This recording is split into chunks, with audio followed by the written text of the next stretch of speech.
Bhuvana's creative. இன்றைக்கி என்ன லஞ்சுன்னு பார்ப்போம் வாங்க. இது உளுந்தம்பருப்பு சோறு, உளுந்தம்பருப்பு சாதம். இது திருநெல்வேலி ஸ்டைலில் செஞ்சது.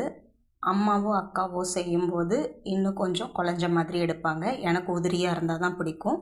ஸோ நான் இப்படி எடுத்திருக்கேன். அதே மாதிரி உளுந்தம்பருப்பு இன்னும் கொஞ்சமும் கூட போடலாம். நான் போட்டிருக்கிறது லிமிட்டாக தான் போட்டிருக்கேன். இது கடையில் வாங்கின தயிர்.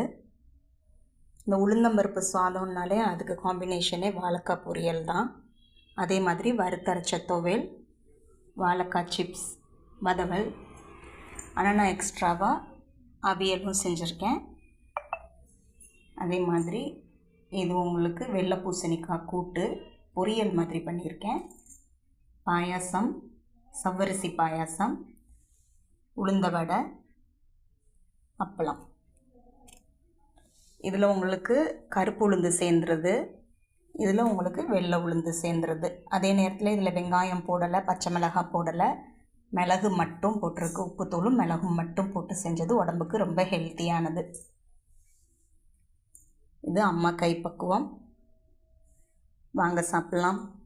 முக்கியமாக இந்த சாதத்தை சாப்பிடும்போது 2 மெத்தடில் சாப்பிட்ணும். ஒன்று நம்ம இதை போட்டுட்டு அதாவது சாதத்தை எடுத்துட்டு வாழைக்காய் பொரியல், முக்கியமாக இந்த வதவல், அப்பளம், இந்த இது வறுத்தரைச்ச துவையல் இதெல்லாம் வச்சு நம்ம சாப்பிடும்போது முக்கியமாக நல்லெண்ணெய் யூஸ் பண்ணணும். நல்லெண்ணெய் இனி தான் வாங்கிட்டு வருவாங்க. வந்ததுக்கப்புறம் நல்லெண்ணெய் ஊற்றி நம்ம சாப்பிடுவோம். தேங்க்யூ.